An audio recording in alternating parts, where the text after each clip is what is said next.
पान वाले को चूना। एक बार बादशाह अकबर को पान की तलब हुई। उन्होंने अपने एक खास पान वाले को पान लगाने के लिए कहा। उसने पान बनाकर बादशाह को दे दिया। बादशाह ने चुपचाप पान खाया और उस पान वाले को अगले दिन आधा किलो चूना दरबार में लेकर आने को कहा। वह नहीं जानता था कि बादशाह ने उसे ऐसा क्यों कहा।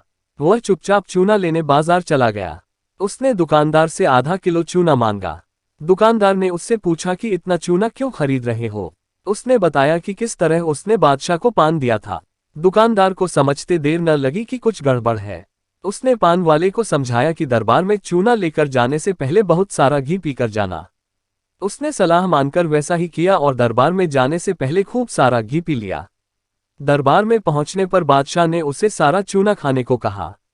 वह हैरान रह गया। उसे उम्मीद न थी कि बादशाह ने उसे चूना इसलिए मंगवाया था, लेकिन वह तो इसके लिए तैयार था, इसलिए उसने सारा चूना खा लिया।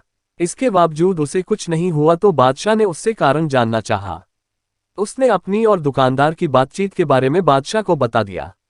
अब बादशाह उस व्यक्ति से मिलने को उतावले हो रहे थे जिसने उनके मन की बात को पहले ही जान लिया था। बादशाह ने हुक्म दिया कि उस दुकानदार को अगले दिन दरबार में हाजिर किया जाए। अगले दिन उस दुकानदार को दरबार में लाया गया। बादशाह ने उससे पूछा कि वह उनके मन की बात को कैसे समझ गया। तब दुकानदार ने कहा, हुजूर, जब यह आदमी मेरे पास चूना खरीदने आया था तो मैंने इससे पूछा कि इतने चूने का क्या करोगे। मुझे इसने बताया कि इसने आपको पान बनाकर खिलाया और फिर आपने उससे चूना लाने का हुक्म दिया।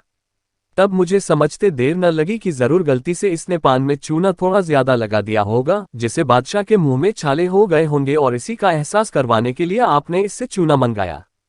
मैंने इसे सलाह दी कि दरबार में जाने से पहले घी पीकर जाना, जिससे अगर तुम्हें चूना खाना भी पड़े तो उसका असर कम हो जाएगा।